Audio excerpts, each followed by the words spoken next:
சத்தியம் வத தர்மம் சர. இது வந்து தைத்திரிய உபனிஷத்தினுடைய வாக்கியம். சத்தியம் வத அப்படின்னா என்னது? உண்மையை பேசுங்க. தர்மம் சர, தர்ம வழியில் நடங்க.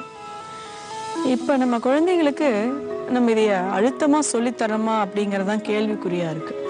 இப்போ ஒரு பிரச்சனையிலிருந்து குழந்தைங்க ஒன்ன சமாளிக்கிறதுக்காக இன்னொரு விஷயத்த சொல்லுவாங்க, இல்ல ஒரு விஷயத்த முழுமையா சொல்லாம கொஞ்சம் மறைப்பாங்க.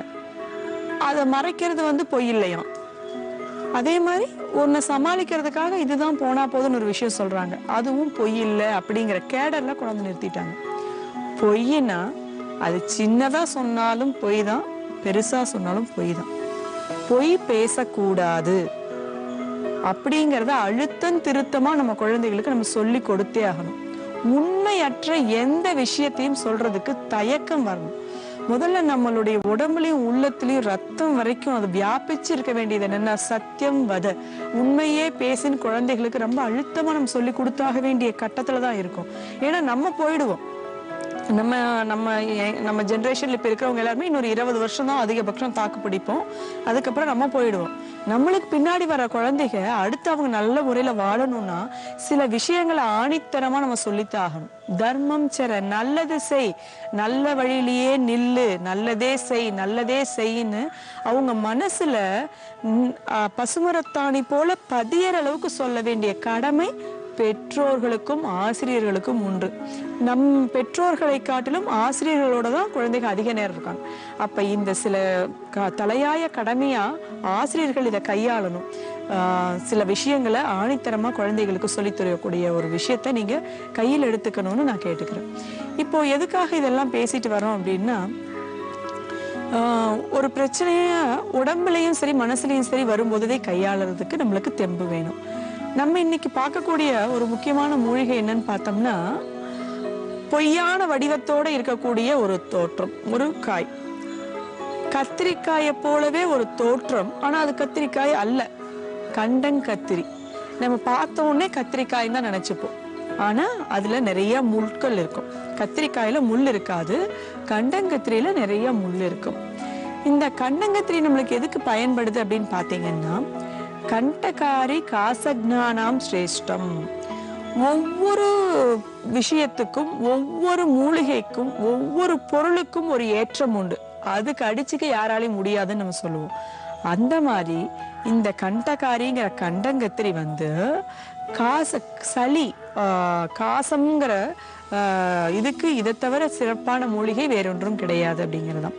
காசம், சுவாசம், சளி பிடிச்சா, நெஞ்சில கபம் கட்டும் போது, தொண்டையில சளி அதிகமா இருக்கும் போது, நம்மளுக்கு சளி தொந்தரவுகள் வரும்போது இந்த கண்டங்கத்திரியை நம்ம நிறைய பயன்படுத்துவோம்.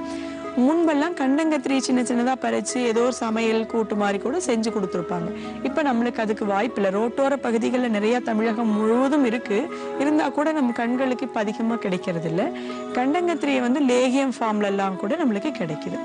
கண்டங்கத்திரியை வந்து எண்ணெயில போட்டுட்டு நல்லா சூடு பண்ண எண்ணெயில கண்டங்கத்திரியும் போட்டு சூடு பண்ணி அதை கூட தொட்டு கொஞ்சம் மூக்குல விடலாம். அது வந்து மூக்குல விடுறதுக்கு வந்து மருத்துவருடைய ஆலோசனை அவசியம். ஆனா நீங்க ஒரு சொட்டு தொட்டு இப்படி மூக்குல வச்சுக்கிறதுக்கு பிரச்சனை கிடையாது. அது வந்து சுவாசத்தை கிளியர் பண்ணி கொடுக்கும். அதே மாதிரி கண்டங்கத்திரி வந்து நம்மளுக்கு வந்து நிறைய எனர்ஜியையும் கொடுக்கும், பித்தத்தை வந்து இம்ப்ரூவ் பண்ணி கொடுக்கும், கஃபத்தை கம்மி பண்ணி பித்தத்தை டைஜஷனுக்கு ஹெல்ப்ஃபுல்லா இருக்கும், லிவருக்கு ரொம்ப நல்லதா இருக்கும். ஜீரண சக்தி அதிகமானாலே நம்ம நல்லா உணவு சாப்பிடுவோம். கஃபத்தை வெளியேற்றினாலே, தேவையற்ற கஃபத்தை வெளியேற்றும் போதே பசி நல்லா எடுக்கும்.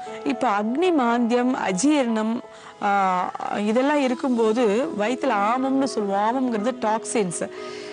ஏற்கனவே நம்ம பார்த்துருப்போம். ஒரு பால் பாத்திரம், ஒரு டீ பாத்திரம் எடுத்துக்கோங்க. டீ போட்டுட்டீங்க, அந்த டீயை சரியா வேற பாத்திரத்துல மாத்திட்டு அந்த பாத்திரத்தை சரியா வாஷ் பண்ணா மறுபடியும் டீ போடுறீங்க. ஸோ இந்த மாதிரி ரிப்பீட்டடா பண்ணிட்டே இருக்கும்போது என்ன ஆகுதுன்னா, அந்த பாத்திரத்துல அப்படியே ஒரு கெட்டியா படிஞ்சிரும் ஒரு லேயர். அதை நம்ம சும்மா தேய்ச்சோம்னா அலம்ப முடியாது, அதை போட்டு ஸ்கிராச் பண்ணி சுரண்டி எடுத்தாதான் வரும். அது போல நம்ம உடம்புல சரியான முறையில வெளியேற்றங்கள், மோஷன், மலம், மலஜலம் எல்லாம் வெளியேறலை அப்படின்னா அது போய் நம்மளுடைய குடல்ல அப்படித்தான் வந்து ஃபார்ம் ஆயிருக்கும். அப்ப அந்த லேயர் ஃபார்ம் ஆயிருக்கு இல்லையா, அது அது அந்த மாதிரி லேயர் ஃபார்ம் ஆனா அதுக்கு பேர் தான் ஆமம். உள்ள நிறைய ஆமம் இருக்கும் அப்படிங்கிறது. டைஜஷன் ப்ராப்பரா இருக்காது. ஸோ இம்ப்ராப்பர் டைஜஷன் இருந்தா ஆமம் ஃபார்ம் ஆகும், டாக்ஸின்ஸ். அந்த டாக்ஸின்ஸை ரிமூவ் பண்றதுக்கு இந்த கண்டங்கத்திரி ஹெல்ப் பண்ணும். அதே மாதிரி ஆம பாச்சனம் அதை டைஜஸ்ட் பண்ணி வெளியேற்றுறதுக்கும் ஹெல்ப் பண்ணும். நம்மளுடைய ஜென்ரல் டைஜஷனையும் இம்ப்ரூவ் பண்ணி கொடுக்கும். ஸோ லிவரை ஸ்டிமுலேட் பண்ணி பித்தத்தை நல்லா சுரக்க வச்சு இது பண்ணும். கஃபத்தை குறைக்கிறதுனால தேவையற்ற கஃபத்தை வெளியேற்று. கஃபம் உடம்புல இருக்கணும், ஆனா தேவையற்ற கஃபத்தை தான் வெளியேற்றணும். அப்ப தேவையற்ற கஃபம்ங்கிறது என்னது? இந்த மாதிரி நம்மளுடைய தை மாசி பங்குனி வரைக்கும் என்ன சொல்லுவோம்னா, ஐப்பசி கார்த்திகை முன்பனி காலம், மாசி பங்குனி பின்பனி காலம், தையும் மார்கழியும் தையும் பனிக்காலம். இந்த பனிக்காலத்துல எல்லாருக்குமே சளி தொந்தரவுகள் ஏற்படுறதுக்கு நிறைய வாய்ப்பு இருக்கு. அப்ப கண்டங்கத்திரி போன்ற மூலிகைகளை, சின்ன காய்களை நீங்க சமையலாவோ இல்ல கண்டங்கத்திரி லேகியமா குழந்தைகளுக்கு சின்னதா ரொம்ப என்ன சொல்றது ஒரு மிளகு அளவுக்கு கொடுக்கலாம். கொஞ்சம் தினமும் கொடுக்கும்போது அவங்களுக்கு சளி பிரச்சனைகள் இல்லாம இருக்கும். ஒரு மருந்து பெயரை நான் சொன்னேன்னா அந்த மருந்தை நான் சொல்ற அளவுல நீங்க பிரயோகப்படுத்தினீங்கன்னா பிரச்சனை இல்லை. அதுக்கு மேல பிரயோகப்படுத்தும் போது வேறு சில தொந்தரவுகள் ஏற்படலாம். அதனால ஆயுர்வேத மருத்துவர்களுடைய ஆலோசனையை நீங்க பெற்றுட்டு அதுக்கப்புறம் அந்த மூலிகைகளையும் மருந்துகளையும் பயன்படுத்தும் போது நம்ம பிரச்சனைகள் இல்லாம ஆரோக்கியமா இருப்போம்.